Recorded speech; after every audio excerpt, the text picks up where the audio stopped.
तो चलिए आज बात करते हैं पोटेंशियोमीटर पे। हम पोटेंशियोमीटर के कंस्ट्रक्शन पे सबसे पहले चर्चा करेंगे, फिर हम देखेंगे कि पोटेंशियोमीटर का एप्लीकेशन कहां कहां होता है, और उसी के साथ साथ हम ये देख लेंगे कि पोटेंशियोमीटर किस प्रिंसिपल पे काम करता है।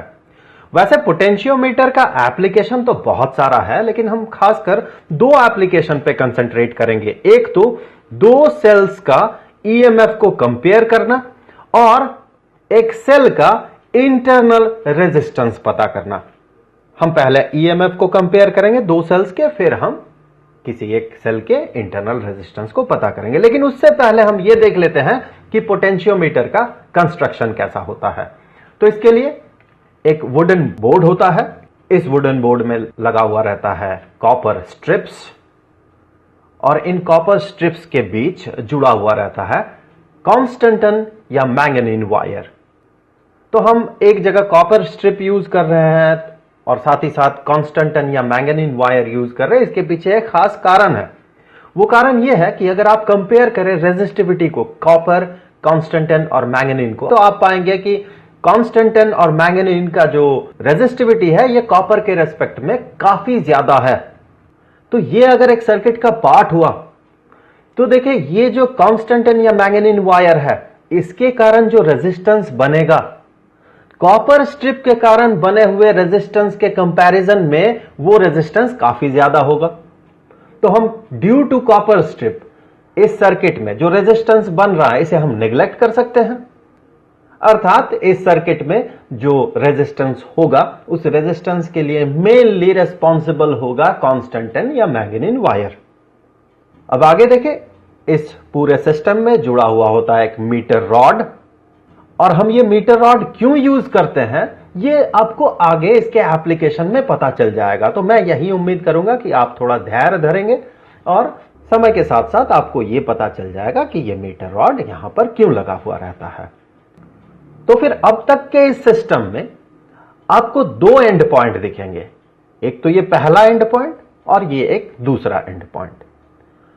तो पहले एंड पॉइंट से सर्किट का अगला पार्ट जुड़ा हुआ रहता है, जिसमें कि एक टैपिंग की रहता है। टैपिंग की का कुछ खास काम नहीं होता है, यह सिर्फ सर्किट को ओपन या क्लोज करने के लिए होता है, जो कि आगे जुड़ा हुआ रहता है एक रियोस्टैट के साथ। रियोस्टैट यूज करने का कारण यही है कि हम इस सर्किट का जो रेजिस्टेंस है उसे हम वैरी कर सके।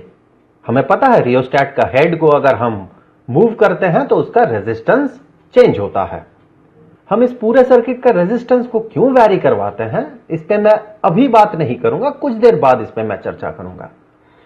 अब ये रियोस्टैट आगे जुड़ जाता है एक ड्राइवर बैटरी के साथ।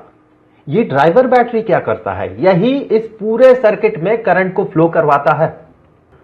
और इस सर्किट में जो करंट का फ्लो होता है, हम इस करंट को कांस्टेंट रखते हैं, तब जाके इस पोटेंशियोमीटर का एप्लीकेशन सक्सेसफुल होता है। तो जब इस बैटरी से फ्लो हुआ करंट को कांस्टेंट रखना है, तो हमें उसे नापना भी तो होगा कि करंट कहीं वैरी तो नहीं कर रहा, या फिर हम कैसे पता लगाएंगे कि इस सर्किट में करंट जो है वो कांस्टेंट है। तो इसके लिए हमें इस बैटरी के साथ जोड़ना होता है एक एमीटर को, और वो एमीटर जाके जुड़ जाता है सीधे इस कॉन्स्टेंटन मैंगनीन और कॉपर वायर के जो सिस्टम है, इस सिस्टम के दूसरे एंड के साथ। तो हमें करंट को कांस्टेंट रखना है। तो करंट को कांस्टेंट रखना है, और अगर सर्किट के साथ और भी कुछ चीजें जुड़ा हुआ हो तो फिर इस सर्किट का जो रेजिस्टेंस है वो तो चेंज करेगा, और उससे करंट तो कांस्टेंट नहीं रहेगा, करंट वैरी करने लगेगा। इसीलिए हम रियोस्टैट यूज करते हैं। रियोस्टैट के जो रेजिस्टेंस है उसे वैरी करवाते हुए हम इस पूरे सर्किट का रेजिस्टेंस को कांस्टेंट रखते हैं। तो ये तो हो गया पोटेंशियोमीटर। अब जो इसका अगला पार्ट है, ये इसके एप्लीकेशन पर डिपेंड करेगा। इसका जैसा एप्लीकेशन होगा, सर्किट का अगला पार्ट वैसा होगा। तो इसीलिए मैं यहां पर खास सर्किट ड्रॉ नहीं कर रहा हूं, मैं यहां पर इसे कहूंगा सिस्टम, और ये सिस्टम जुड़ा हुआ रहेगा इस पोटेंशियोमीटर के एक एंड के साथ, और इस सिस्टम का जो दूसरा एंड होगा ये एक जॉकी के साथ जुड़ा हुआ होगा। हमें पता है जॉकी है तो इसका हेड को हम वैरी करवा सकते हैं, सो इसके हेड को हम किसी भी तरह से वैरी करवा सकते हैं। अब चलिए इसे आगे हम देख लेते हैं कि पोटेंशियोमीटर से हम कैसे दो सेल्स के ईएमएफ को कंपेयर करते हैं। अब जब हम कंपेयर करते हैं दो सेल्स के ईएमएफ को, तो जहां हमने सिस्टम कहा था इस पोटेंशियोमीटर में, एक सर्किट को हमने सिस्टम कहा था ना, उस सिस्टम के जगह हम क्या करते हैं कि दो सेल्स को, जिन दोनों का ईएमएफ को हमें कंपेयर करना है, दो सेल्स को कुछ इस तरह से जोड़ते हैं कि दोनों सेल्स का जो पॉजिटिव टर्मिनल है वो जुड़ जाता है पोटेंशियोमीटर के इस एंड के साथ, और इन दोनों सेल्स का जो नेगेटिव एंड होता है, वो नेगेटिव टर्मिनल, ये सीधा जाके एक गैल्वेनोमीटर के साथ जुड़ता है, लेकिन वो एक टू वे की के साथ जुड़ता है। तो यहां पर या तो ये गैल्वेनोमीटर इस सेल के साथ जुड़ेगा या फिर ये गैल्वेनोमीटर इस सेल के साथ जुड़ेगा। जिसका ईएमएफ हमें पता करना होता है, एक्चुअली हम पता नहीं करते हैं, जिसके ईएमएफ को कंपैरेटिवली हम पता करते हैं, उसे हम गैल्वेनोमीटर के साथ जोड़ते हैं। अब ये गैल्वेनोमीटर आगे एक जॉकी के साथ जुड़ेगा, जो जॉकी सीधे जाके ये कांस्टेंटन या जो भी वायर है, इस वायर को जाके टच करेगा, कुछ ऐसे। तो मान ले कि सबसे पहले हम इस पहले सेल के जो ईएमएफ है, इस ईएमएफ को कंपैरेटिवली पता करेंगे। तो मान ले कि ये जो सेल है, ये सेल है E1 और ये सेल, ये मान ले ये है E2, ईएमएफ है E1 और E2। तो चूंकि हम E1 का ईएमएफ को कंपैरेटिवली पता कर रहे हैं, तो हम जो इस गैल्वेनोमीटर को जोड़ेंगे वो E1 के साथ जोड़ेंगे। और हमने देखा इस सिस्टम में, जबकि जॉकी जाके इस पॉइंट में लगा हुआ है, इस पूरे सिस्टम में यहां से जो करंट का फ्लो है इस गैल्वेनोमीटर से, वो जीरो है, अर्थात गैल्वेनोमीटर में डिफ्लेक्शन नहीं हो रहा है। अगर डिफ्लेक्शन हो तो हम इस जॉकी के जो हेड है, इस हेड को मूव कर सकते हैं। हम यहां भी जोड़ सकते हैं इस जॉकी के हेड को, हम इसे मूव करते हुए यहां भी जोड़ सकते हैं। सो हमने उसे वहां पर जाके टच करवाया जहां पर कि गैल्वेनोमीटर का जो कांटा है, इसका डिफ्लेक्शन जीरो हो, अर्थात कोई डिफ्लेक्शन ना हो। तो हम ये मान सकते हैं कि इस सर्किट से, इस छोटे से सर्किट के पार्ट से कोई करंट का फ्लो नहीं है। अगर करंट का फ्लो होता तो गैल्वेनोमीटर में डिफ्लेक्शन होता। अब देखिए, पूरे सर्किट में तो हमने करंट को कांस्टेंट रखा है इस रियोस्टैट को यूज करते हुए, और हम यहां एमीटर में देख रहे हैं कि करंट कांस्टेंट है या नहीं। तो हमने माना कि ये करंट है I। अब देखिए, जॉकी का हेड आके जुड़ गया है यहां पर। मान ले ये पॉइंट है पॉइंट B और ये पॉइंट है पॉइंट A। तो पॉइंट A और पॉइंट B के बीच जो पोटेंशियल डिफरेंस है उसे पता कर लेते हैं। सो यहां पर potential difference between point A and point B ये कितना होना चाहिए? तो करंट तो यहां पर I है, इसे हमने कांस्टेंट रखा, तो करंट इनटू इस केस में जो रेजिस्टेंस है हमने इसे R1 माना। तो इसे हम ऐसे भी कह सकते हैं कि ये बराबर होगा I इंटू R1। यहां पर R1 अर्थात यहां जो रेजिस्टेंस है, किसका रेजिस्टेंस?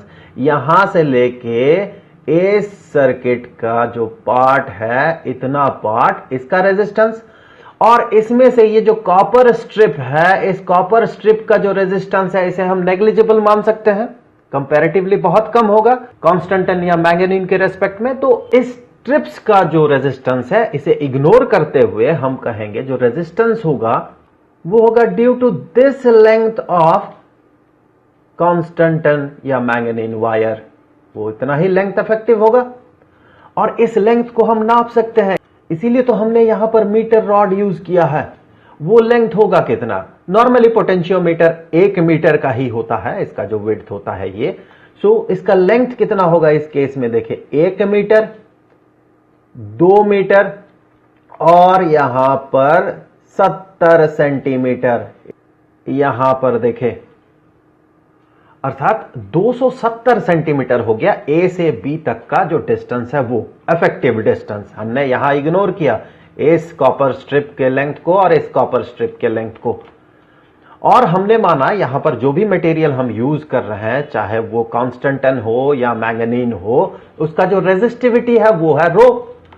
तो हम यहां पर R1 को ऐसे भी तो कह सकते हैं, ये R1 ये बराबर है रेजिस्टिविटी ऑफ दिस मटेरियल, जो भी मटेरियल हो, इसका रेजिस्टिविटी रो इनटू जो लेंथ, इफेक्टिव लेंथ है, ए से बी तक के बीच का पोटेंशियल डिफरेंस हम पता कर रहे हैं ना, अर्थात ए से बी तक के बीच का जो वायर है, इसके कारण जो रेजिस्टेंस हो रहा, इसे हम पता कर रहे हैं। तो फिर जो लेंथ हम कंसीडर करेंगे ए से लेके बी पॉइंट तक का इफेक्टिव लेंथ होगा, जो कि इस केस में दिख रहा है 270 सेंटीमीटर है। तो यहां पर हमने इस लेंथ को, इफेक्टिव लेंथ को हमने माना ये है x1, जिसे यहां पर इस एग्जांपल में ये x1 बराबर है किसके, 270 सेंटीमीटर के। तो हम कह सकते हैं कि ये जो रेजिस्टेंस होगा इतना पार्ट का, ये होगा rho into x1 divided by cross sectional area किसका, इस रॉड का या वायर का, जो भी है। और ये क्रॉस सेक्शनल एरिया कांस्टेंट होगा, अर्थात जो भी रॉड हम यहां पर यूज कर रहे हैं, जो रॉड हम यहां पर यूज कर रहे हैं, या वायर भी कह सकते हैं आप इसे, और जो वायर हम यहां पर यूज कर रहे हैं, जो यहां पर यूज कर रहे हैं, ये 4 वायर हो, 5 वायर हो, कितने भी वायर हो, जितने भी वायर्स हो, उनका क्रॉस सेक्शनल एरिया कांस्टेंट होगा। तो इससे आगे हम इस एक्सप्रेशन को कह सकते हैं, ये बराबर होगा I into rho into x1 divided by a। और हमने इससे पहले चर्चा किया था कि इस गैल्वेनोमीटर से कोई करंट का फ्लो नहीं है। सो यहां जो करंट था I डैश, ये बराबर था 0 के।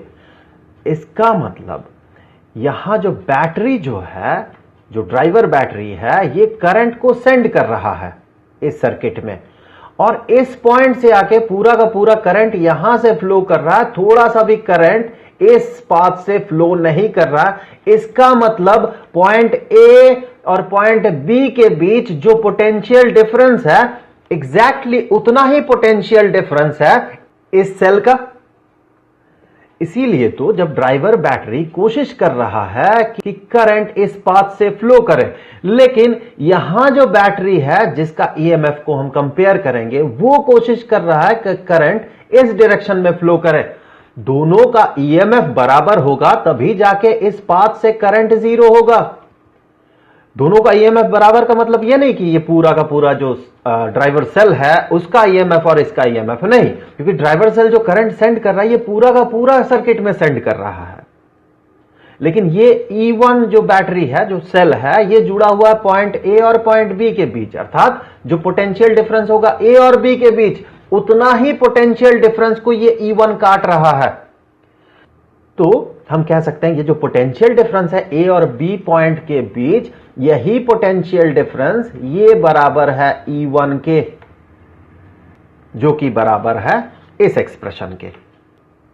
अब हमें ये जो दूसरा सेल है इसके भी ईएमएफ को कंपेयर करना है, कंपैरेटिवली पता लगाना है और इसके साथ कंपेयर करना है इस एक्सप्रेशन के साथ। तो हमने क्या किया, हमने अब जोड़ दिया गैल्वेनोमीटर को इस दूसरे सेल के साथ, और ये जो जॉकी है जो कि गैल्वेनोमीटर के साथ जुड़ा हुआ है, इसे हमने एडजस्ट किया और उस पोजीशन में रखा जहां पर गैल्वेनोमीटर में डिफ्लेक्शन 0 हो रहा है। तो मान ले इस केस में गैल्वेनोमीटर का डिफ्लेक्शन 0 है, अर्थात कोई डिफ्लेक्शन नहीं दिखा रहा है, तो हम कहेंगे यहां से जो करंट का फ्लो है ये 0 के बराबर है। और इस केस में देखें, इन दोनों पॉइंट्स के बीच जो 2 पॉइंट्स हैं, हमने माना P पॉइंट और Q पॉइंट, इन दोनों पॉइंट्स के बीच जो पोटेंशियल डिफरेंस होगा वही होगा इस बैटरी का ईएमएफ। तो फिर अब हम कह सकते हैं कि जो पोटेंशियल डिफरेंस है P और Q पॉइंट्स के बीच, ये पोटेंशियल डिफरेंस ये बराबर होगा करंट इंटू रेजिस्टेंस के। अब करंट को तो हमने कांस्टेंट रखा है ना, करंट को तो हम कांस्टेंट रखेंगे, सो यहां भी जो करंट का फ्लो होगा इस सर्किट में ये भी होगा I। सो ये पोटेंशियल डिफरेंस P और Q पॉइंट के बीच ये होगा करंट I इंटू रेजिस्टेंस। इस केस में हमने माना यह है R2, किसका रेजिस्टेंस, पॉइंट P से लेके पॉइंट Q तक के बीच जो भी पार्ट है इस सर्किट का उसका रेजिस्टेंस। तो इसे हम कह सकते हैं ये है I इंटू R2 के जगह हम कह सकते हैं ये बराबर होगा रो इंटू लेंथ, किसका लेंथ, यहां से लेके P पॉइंट से लेके Q पॉइंट तक का इफेक्टिव लेंथ। फिर से कह रहा हूं, हमें इस कॉपर स्ट्रिप का जो रेजिस्टेंस है इसे इग्नोर करना है। तो फिर ये जो इफेक्टिव लेंथ होगा, ये इफेक्टिव लेंथ हमने माना ये है x2। तो यहां पर x2 क्या है, इफेक्टिव लेंथ है, इस केस में लेंथ x2 है। एग्जाम्पल के तौर पे हमने इस केस में माना ये जो x2 है ये बराबर कितना का है, यहां से लेके यहां तक 1 मीटर और यहां से लेके यहां तक 10 सेंटीमीटर। तो ये बराबर है 110 सेंटीमीटर के। तो फिर ये पूरा का पूरा एक्सप्रेशन बन जाएगा I into rho into x2 divided by A के। यहां पर देखें मटेरियल तो सेम है, तो यहां भी रेजिस्टिविटी होगा रो। क्रॉस सेक्शनल एरिया हर जगह पे जैसे कि हमने बात किया था, इस कॉन्स्टेंटिन या मैंगनीन जो भी वायर है इसका सेम है। और ये potential difference between point P and Q ये किसके बराबर हो गया? ये बराबर हो गया E2 के।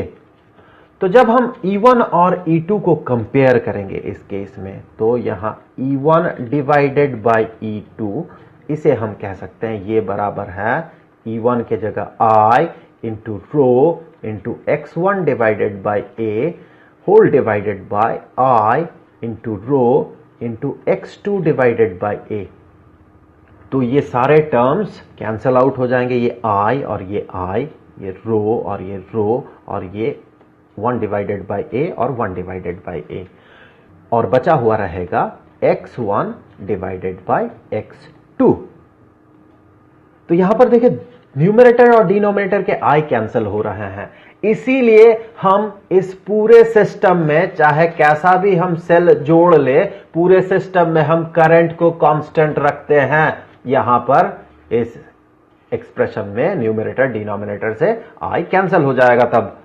और ये जो वायर हम यूज करते हैं, ये वायर इसका क्रॉस सेक्शनल एरिया कांस्टेंट होता है, इसी के कारण हम यहां पर डिनोमिनेटर का जो A है इसे कैंसल कर पाते हैं।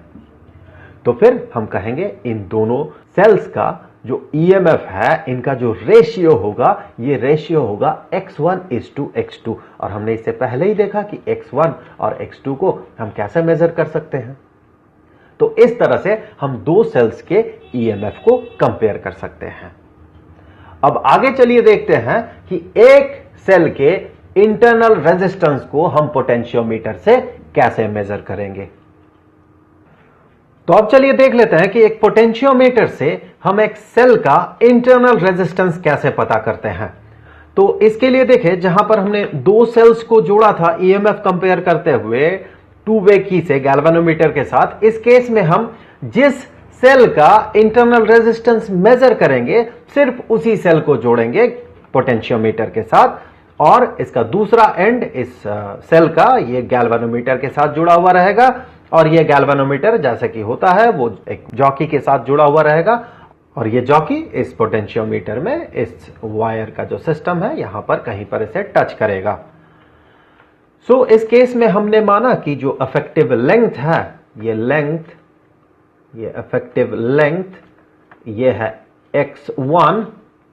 तो एग्जांपल के तौर पे देखिए ये x1 कितना है, ये है 276 सेंटीमीटर।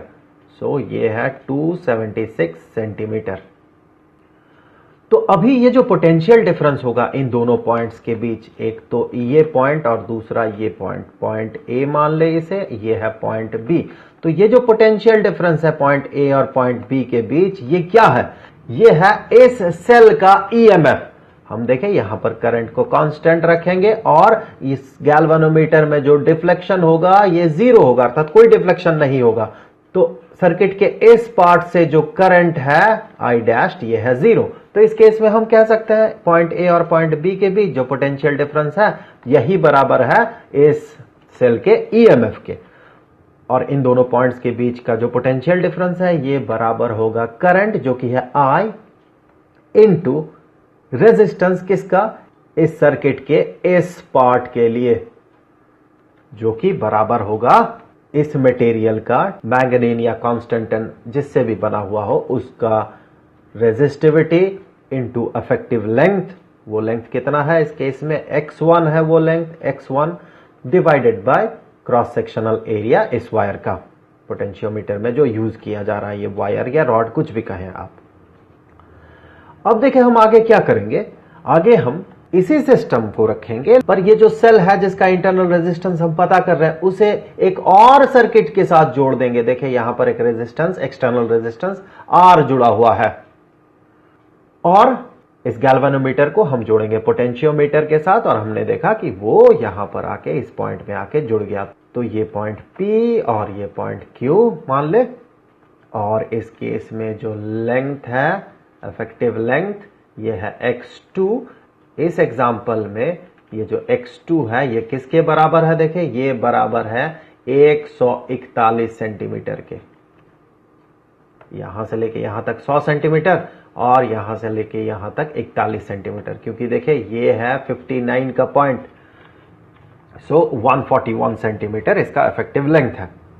सो इस केस में P और Q के बीच जो पोटेंशियल डिफरेंस है, पोटेंशियल डिफरेंस बिटवीन P और Q, ये किसके बराबर होगा? ये होगा I into rho into x2 divided by A के, क्योंकि ये जो करंट है ये करंट अब भी है I। रियोस्टैट के हेड को मूव करते हुए हमने करंट को कांस्टेंट रखा है। तो ये जो VAB था अर्थात potential difference between point A और पॉइंट B, ये क्या था? ये था इस सेल का EMF। और अब जो हमें पोटेंशियल डिफरेंस मिल रहा P और Q पॉइंट के बीच, ये किसके बराबर है? ये है क्या? ये है इस सेल का अब का टर्मिनल पोटेंशियल डिफरेंस। क्योंकि यहां पर देखिए इस सेल के अंदर से करंट का फ्लो शुरू हो गया है। क्यों? क्योंकि इस सेल को मिल गया एक और सर्किट जिससे कि करंट फ्लो कर सकता है। तो हमने माना यहां पर करंट जो फ्लो कर रहा है ये करंट फ्लो कर रहा है I डैश। अब इस पूरे पिक्चर में ये जो इंटरनल रेजिस्टेंस है इस सेल का, ये इंटरनल रेजिस्टेंस एक्ट करने लगा क्योंकि करंट का फ्लो होने लगा इस सेल के अंदर से। इस केस में करंट फ्लो नहीं कर रहा था इस सेल के अंदर से, पर इस केस में अब करंट फ्लो कर रहा है इस डायरेक्शन में इंटरनली। अब जैसे कि हमें पता है EMF जो होता है एक सेल का, ये रेस्पॉन्सिबल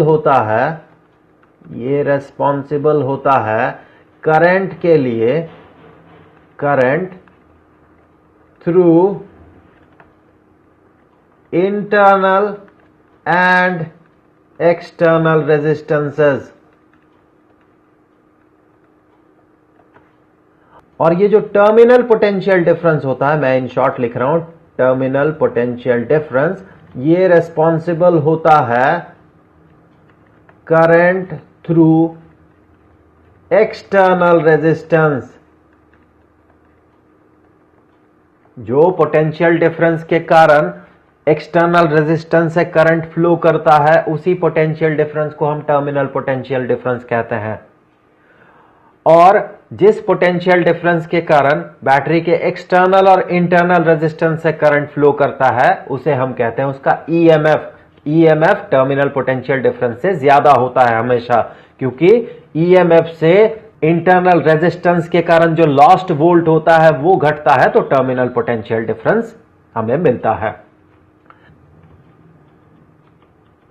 तो अब हम कह सकते हैं कि ये जो EMF है इस बैटरी का, चूंकि ये रेस्पॉन्सिबल होता है इंटरनल और एक्सटर्नल दोनों रेजिस्टेंसेस से करंट के फ्लो का, तो हम कह सकते हैं ये बराबर है I डैश इंटू इसका इंटरनल रेजिस्टेंस प्लस इसका एक्सटर्नल रेजिस्टेंस। और ये जो टर्मिनल पोटेंशियल डिफरेंस है ये रेस्पॉन्सिबल होता है करंट थ्रू एक्सटर्नल रेजिस्टेंस।